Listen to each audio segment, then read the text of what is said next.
how to turn on or off other notifications on Facebook. Hi guys, in this video I will show you how to turn off or on other notifications on Facebook. It's so easy and quick, so let's start. First then go to your Facebook app. And now click on those three lines up there.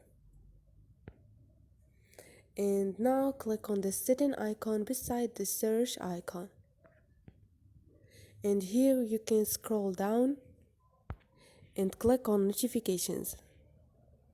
And scroll down again until you find other notifications, and turn on some notifications for app or games, for example, or breaking news or restaurant you may be near to. Just click whatever you want. You can turn on allow notifications on Facebook, or turn off or on where you receive those notifications.